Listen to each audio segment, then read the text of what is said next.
بسم اللہ الرحمن الرحیم۔ رکوع نمبر 5، رکوع نمبر 5 کی تلاوت ہم کرنے لگے ہیں۔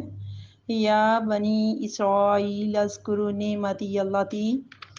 انعمت علیکم واوفوا بعہدی اوفی بعہدکم وایای فارہبون وآمنوا بما انزلت مصدقا لما معکم ولا تکونوا اول کافر بہ ولا تشتروا بآیاتی ثمنا قلیلا وایای فاتقون ولا تلبسوا الحق بالباطل وتکتموا الحق وانتم تعلمون واقیموا الصلاة وآتوا الزکاة وارکعوا مع الراکعین اتأمرون الناس بالبر وتنسون انفسکم وانتم تتلون الکتاب افلا تعقلون واستعینوا بالصبر والصلاة وانہا لکبیرۃ الا علی الخاشعین الذین یظنون انہم ملاقو ربہم وانہم الیہ راجعون۔ صدق اللہ العظیم۔ شروع کرتی ہوں اللہ کے نام سے جو مہربان ہے اور نہایت رحم کرنے والا ہے، ہمیشہ رحم فرمانے والا ہے۔ اللہ تعالیٰ اس 5ویں رکوع میں فرماتے ہیں یا بنی اسرائیل اذکروا، یا بنی اسرائیل، اے بنی اسرائیل، اذکروا، یاد کرو، نعمتی اللتی، میری وہ نعمتیں، میرا وہ احسان جو انعمت علیکم، میں نے تم پر کیا ہے، واوفوا بعہدی، اور پورا کرو میرے ساتھ کیے ہوئے وعدے کو، اوفی بعہدکم، اور میں پورا کروں گا تمہارے ساتھ کیے ہوئے وعدے کو، وایای فارہبون، اور تم صرف مجھے سے ڈرا کرو، وآمنوا، اور ایمان لاؤ، بما انزلت، مصدقا لما معکم، اس کتاب پر جو میں نے نازل کی ہے اور یہ سچا ثابت کرنے والی ہے، ولا تکونوا، اور نہ ہو جاؤ، اول کافر بہ، سب سے پہلے انکار کرنے والے، ولا تشتروا بآیاتی ثمنا قلیلا، اور نہ خریدو تم میری آیتوں کو تھوڑی قیمت کے عوض، وایای فاتقون، اور صرف مجھی سے ڈرا کرو، ولا تلبسوا الحق بالباطل، اور نہ ملایا کرو حق کو باطل کے ساتھ، وتکتموا الحق، اور مت چھپایا کرو حق کو، وانتم تعلمون، حالانکہ تم یہ سب جانتے ہو، واقیموا الصلاۃ، اور نماز قائم کیا کرو، وآتوا الزکاۃ، اور زکوٰۃ ادا کیا کرو، وارکعوا مع الراکعین، اور رکوع کیا کرو رکوع کرنے والوں کے ساتھ، اتأمرون الناس بالبر، کیا تم حکم دیتے ہو دوسرے لوگوں کو نیکی کا، وتنسون انفسکم، اور اپنے آپ کو بھلا دیتے ہو، وانتم تتلون الکتاب، حالانکہ تم کتاب پڑھتے ہو، افلا تعقلون، اور کیا تم اتنی بات بھی نہیں سمجھتے ہو، واستعینوا بالصبر والصلاۃ، اور مدد لو صبر اور نماز سے، وانھا لکبیرۃ، اور بے شک لکبیرۃ الا علی الخاشعین، سوائے خشوع کرنے والوں کو، عاجزی کرنے والوں کے، یہ نماز تمہارے اوپر بھاری ہے، یعنی کہ انھا لکبیرہ، بے شک نماز ضرور بھاری ہے مگر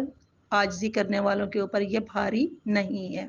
الذین یظنون، جو لوگ یہ یقین کرتے ہیں، یہ گمان کرتے ہیں، انہم ملاقو ربہم، کہ وہ اپنے رب سے ملاقات کرنے والے ہیں، وانہم الیہ راجعون، اور اسی کی طرف لوٹنے والے ہیں۔ صدق اللہ العظیم۔ تمام واجب الاحترام، آج بنی اسرائیل کا ذکر ہو رہا ہے اور بڑے خوبصورت انداز میں اللہ تعالیٰ نے شروع میں ہی، آیت کے شروع میں ہی، آیت نمبر 40 ہے سورۃ البقرہ کی، آیت نمبر 40 ہے جس کے ساتھ رکوع نمبر 5 کا آغاز ہو رہا ہے۔ اس کے اندر جیسے ہی یہ آیت شروع ہوئی ہے، اللہ تعالیٰ نے سب سے پہلے بنی اسرائیل کا ذکر کیا ہے۔ پہلے آپ سمجھ لیجئے یہ بنی اسرائیل کیا ہے۔ بنی کہتے ہیں اولاد کو، اسرا کہتے ہیں بندے کو، اور ایلا کہتے ہیں اللہ کو، اللہ کے بندے کی اولاد۔ یہ جو بنی اسرائیل ہے عبرانی زبان کا لفظ ہے، اور عبرانی زبان کے اندر اسرائیل یہ جو اولاد یعقوب کے حوالے سے بات ہو رہی ہے، یعنی حضرت یعقوب علیہ السلام کا یہ لقب بھی ہے۔ اور حضرت یعقوب علیہ السلام کون ہے؟ حضرت یعقوب علیہ السلام حضرت ابراہیم علیہ السلام کے پوتے ہیں، اور حضرت اسحاق علیہ السلام کے یہ بیٹے ہیں، یعنی حضرت اسحاق علیہ السلام کی بیٹے حضرت اسحاق علیہ السلام، حضرت سارہ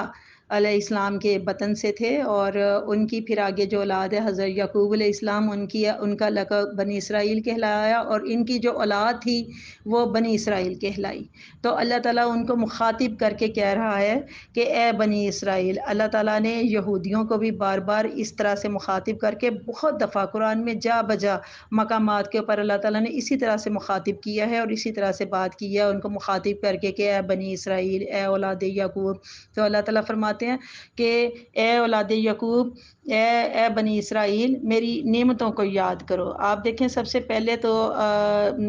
رکوع نمبر جو 3 جو پیچھے گزر گئے ہیں ہم تھوڑا سا وہ بھی دہرائی کر لیتے ہیں۔ سورۃ البقرہ کا جو رکوع نمبر 3 تھا اس کے اندر حضرت آدم علیہ السلام کی اولاد کو سب سے پہلے دعوت اسلام دی گئی تھی اور توحید اور رسالت کی دلیلیں پیش کی گئی تھیں۔ جب تیسرے سے اگلا چوتھا رکوع آیا تو چوتھے رکوع میں انسان کی پیدائش کا ذکر آ گیا۔ پھر اللہ تعالیٰ نے اس انسان کو جو علم سے آراستہ کیا، اللہ تعالیٰ نے وہ بات کی۔ پھر اللہ تعالیٰ نے اس انسان کو، حضرت آدم علیہ السلام کو جو خلافت کے منصب پر فائز کیا، اللہ تعالیٰ وہ فائز کرنے کا ذکر فرمایا۔ اب چوتھے رکوع کے بعد پانچواں رکوع اسی تسلسل کے ساتھ اگلی جو بات ہو رہی ہے، بات سے بات ملاتے ہیں کہ اب اس رکوع نمبر 5 کے اندر اللہ تعالیٰ یہ مسلسل کئی رکوعوں تک بنی اسرائیل کی اصلاح اور ہدایت کی اب کوشش کریں گے، اور یہ کوشش جاری رہے گی اللہ تعالیٰ کی۔ اور اللہ تعالیٰ نے بڑے خوبصورت انداز کے اندر بنی اسرائیل کو مخاطب کر کے تو ان کی اصلاح کرنے کی کوشش کی ہے کہ یہ کسی طریقے سے میرے محبوب صلی اللہ علیہ وسلم کے اوپر آپ ایمان لے آئیں۔ وجہ اس کی یہ تھی کہ یہ جو حضرت یعقوب علیہ السلام کی یا حضرت ابراہیم علیہ السلام کی یہ جو اولاد تھی، ان میں یہ جو سلسلہ چلا تھا، یہ جو نبوت کا سلسلہ، یاد رکھیے گا یہ کم و بیش 4000 سال تک یہ سلسلہ نبوت یہود میں جاری رہا تھا، اور یہ ہزاروں نبی اس کے اندر آئے تھے۔ بنی اسرائیل کے اندر ہزاروں نبی ان میں پیدا ہوئے تھے، اور علم و حکمت میں کوئی قوم بھی ان کی برابری کا دعویٰ نہیں کر سکتی تھی۔ اسی لیے ان کی یہی برتری، اس کو، ان کی فوقیت کو دیکھتے ہوئے بہت سارے لوگ تھے، بعض لوگ ایسے بھی تھے جو اسلام قبول کرنے کے لیے یہ شرط رکھا کرتے تھے کہ اگر یہودیوں نے اسلام قبول کر لیا تو پھر وہ بھی اسلام قبول کر لیں گے۔ اب اسی چیز کو لے کر اسی تسلسل کو ہم دیکھتے ہیں آیت نمبر 40 کے اندر کہ اللہ تعالیٰ نے آیت نمبر 40 کے شروع میں جب بنی اسرائیل کا ذکر کیا ہے، جو حضرت یعقوب علیہ السلام کی جو اولاد ہے ان کو مخاطب کر کے تو اللہ تعالیٰ نے بات کی ہے نا، تو اللہ تعالیٰ نے سب سے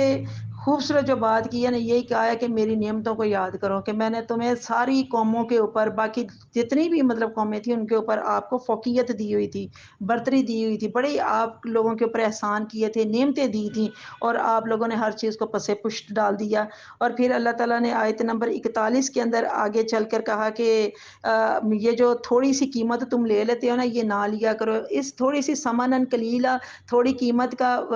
نہ لینے کا مطلب یہ نہیں ہے کہ اب ہم اگر تھوڑی نہیں لینی تو پھر بہت زیادہ قیمت اللہ تعالیٰ کی آیتوں کے اوپر لیں اور ان کو بیچ ڈالیں، تو اس کا مطلب یہ ہرگز نہیں ہے۔ جب اللہ تعالیٰ کہتا ہے کہ تم آیتوں کی قیمت نہ تھوڑی وصول کرو نہ زیادہ وصول کرو، کیونکہ یہ دنیا کے جتنے بھی خزانے ہیں نا تو وہ میری ان آیتوں کا مقابلہ نہیں کر سکتے، ان کے آگے تو وہ حقیر ترین معاوضے ہیں۔ آگے چل کر اللہ تعالیٰ آیت نمبر 42 کے اندر بڑی خوبصورت بات کہتا ہے کہ حق کو مت چھپاؤ۔ اب یہ حق بات کیا تھی؟ یہ جو کلام تھا اللہ کا جو کلام پاک قرآن مجید فرقان حمید، اس سے پہلے جو کتابیں آئی تھیں، اس سے پہلے انجیل آئی، انجیل سے پہلے تورات آئی، تورات سے پہلے زبور آئی، تو یہ جتنی بھی اللہ تعالیٰ کی کتابیں تھیں اللہ تعالیٰ نے ان کتابوں کے اندر اپنے پیارے محبوب نبی اکرم صلی اللہ علیہ وسلم کی صفات، کمالات، علامات یہ سارے ذکر فرما دیے تھے اور بتا دیا تھا۔ تمام جتنی بھی قوموں کے اوپر یہ کتابیں نازل فرمائی تھیں، آسمانی کتابیں، ان تمام الہامی کتابوں کے اندر اللہ تعالیٰ نے اپنے محبوب صلی اللہ علیہ وسلم کا ذکر فرمایا تھا۔ اب یہ جو بنی اسرائیل تھی وہ ان باتوں کو چھپانے کی کوشش میں لگے رہتے تھے تاکہ لوگوں کو اصل حقیقت کا پتہ ہی نہ چلے، اور یہ سب اگر جان گئے، حضور صلی اللہ علیہ وسلم کی شان کو جان گئے کہ اللہ تعالیٰ نے ان کی شان کس طرح سے بیان فرمائی ہے، تو یہ جلدی جلدی مان نہیں آئیں گے۔ تو وہ کیا کرتے تھے؟ جن آیتوں کے اندر حضور کا ذکر ہوتا تھا ان آیتوں کو وہ چھپانے کی، مٹانے کی، یا ان کی جگہ پر خود سے اپنے پاس سے فوراً کر بات کوئی نہ کوئی بنا کے ڈالنے کی کوشش کرتے تھے. تو اللہ تعالیٰ نے ان کو آگاہ فرمایا کہ مجھے یہ سب پتہ ہے، تم حق کو مت چھپاؤ. آیت نمبر 44 کے اندر اللہ تعالیٰ نے جو دو رخی پالیسی ہے معاشرے کے اندر، جو لوگ کہتے کچھ ہوتے ہیں اور کرتے کچھ ہوتے ہیں، اللہ تعالیٰ نے یہ جو دو رخی پالیسی ہے نا وہ اختیار کرنے سے منع فرمایا. اور اللہ نے فرمایا کہ تم لوگوں سے کچھ کہنا ہے اور خود کچھ کرنا ہے. تو اللہ کہتا ہے یہ سب ایسے نہیں چلے گا، تم ایسے مت کرو. اور قرآن مجید میں اللہ تعالیٰ نے جگہ جگہ قول اور عمل کا یہ جو اختلاف ہے نا اس سے اللہ تعالیٰ نے منع فرمایا ہے. اللہ نے فرمایا کہ جو تم کہتے ہو تمہارے عمل سے بھی وہ ظاہر ہونا چاہیے. یہ نہیں کہ تم پریکٹیکلی کچھ اور کرو اور بات تم کچھ اور کرو. تو اس حوالے سے حضرت انس رضی اللہ تعالیٰ عنہ سے روایت ہے، وہ فرماتے ہیں کہ رسول اللہ صلی اللہ علیہ وآلہ وسلم نے فرمایا کہ معراج کی رات میرا گزر ایک ایسی قوم کے اوپر ہوا جن کے ہونٹ آگ کی کینچیوں کے ساتھ کاٹے جا رہے تھے. استغفر اللہ. تو حضرت جبرائیل سے حضور پاک صلی اللہ علیہ وسلم نے یہ پوچھا، سوال کیا کہ جبرائیل یہ کون لوگ ہیں جن کے یہ جو ہونٹ ہیں آگ کی کینچیوں کے ساتھ کاٹے جا رہے ہیں؟ تو حضرت جبرائیل علیہ السلام نے بتایا کہ یا رسول اللہ صلی اللہ علیہ وسلم یہ دنیا کے خطیب ہیں. اور ایک اور روایت میں آیا کہ یہ آپ کی امت کے خطیب ہیں جو لوگوں کو تو نیکی کا حکم دیا کرتے تھے اور اپنے نفسوں کو بھلائے رکھتے تھے. حالانکہ وہ کتاب کی بھی تلاوت کرتے تھے اور اس کے اندر وہ دیکھا بھی کرتے تھے کہ اللہ تعالیٰ نے یہ سب اس طرح سے کرنے سے منع فرمایا ہے، لیکن اس کے باوجود وہ لوگوں سے کچھ کہا کرتے تھے اور خود کچھ کیا کرتے تھے. تو یہ تمام گمراہیاں جو تھیں اس طرح کی، یہ جو پستیاں تھیں، اللہ تعالیٰ نے ان سے نکلنے کا ایک راستہ بتایا ہے. آگے چل کر اگلی آیت میں اللہ تعالیٰ نے فرمایا کہ ان سے نکلنے کا راستہ یہ ہے کہ تم صبر اور نماز سے کام لیا کرو. اور اس حوالے سے حضرت محمد صلی اللہ علیہ وسلم کی بڑی پیاری بات ہے، بہت خوبصورت بات ہے. تو حضور کریم صلی اللہ علیہ وسلم کی یہ عادت مبارک تھی کہ یہ تفہیم القرآن کے اندر جو تفسیر کی کتاب ہے تفہیم القرآن، اس کے اندر یہ بات آئی ہوئی ہے. تو اس میں حضور کریم صلی اللہ علیہ وسلم کی یہ عادت مبارک تھی کہ جب بھی کوئی مشکل کام آ پڑتا تو فوراً نماز پڑھنے لگتے. نیز رحمت عالم صلی اللہ علیہ وسلم نے فرمایا کہ اگر کسی کو حاجت ہو اللہ تعالیٰ سے یا کسی انسان سے تو اسے چاہیے کہ بڑی احتیاط سے وضو کرے، پھر 2 رکعت نماز پڑھے، پھر اللہ تعالیٰ کی حمد و ثنا کرے، اس کے بعد درود شریف کثرت سے پڑھے اور اس کے بعد ان الفاظ سے دعا مانگے: لا الہ الا اللہ الحلیم الکریم سبحان اللہ رب العرش العظیم الحمد للہ رب العالمین اسألک موجبات رحمتک وعزائم مغفراتک والغنیمات من کل بر وسلامات من کل اسم لا قاد لی ذنبا الا غفرتہ ولا ہما الا فرجتہ ولا حاجتا ہی لک ردا الا قضیتہ یا ارحم الراحمین. تو انشاءاللہ عز و جل جو بھی اس کی حاجت ہوگی اللہ تعالیٰ ضرور پوری کریں گے اور اللہ تعالیٰ اس کی دعا کو بھی قبول کریں گے. تو یہ اتنا خوبصورت اور بہترین راستہ بتایا ہے کہ جب بھی تمہیں اپنے گمراہ ہونے کا ڈر ہو جائے کہ تم گمراہ ہو رہے ہو یا دنیا کی پستیوں کے اندر گرے جا رہے ہو تو پھر اللہ کی طرف رجوع کر لیا کرو، اللہ کے آگے جھک جایا کرو اور اللہ سے مانگا کرو. انشاءاللہ عز و جل اللہ تمہاری نہ صرف فریاد سنیں گے بلکہ حاجت روائی بھی فرمائیں گے. اور بہت ساری اس کے حوالے سے ہمارے پاس اس وقت احادیث مبارکہ بھی ہیں جو اس چیز کو بہت اچھے سے اور واضح کرتے ہیں. انشاءاللہ تعالیٰ آگے چل کر ان کو ہم بیان کریں گے اور بتائیں گے تاکہ اور اچھے سے ہمارے علم میں بھی اضافہ ہو اور ہمیں رہنمائی بھی ملے. اللہ تعالیٰ ہمیں سمجھنے کی توفیق اور عمل کرنے کی توفیق عطا فرمائے. آمین اللہم آمین. جزاک اللہ خیرا کثیرا.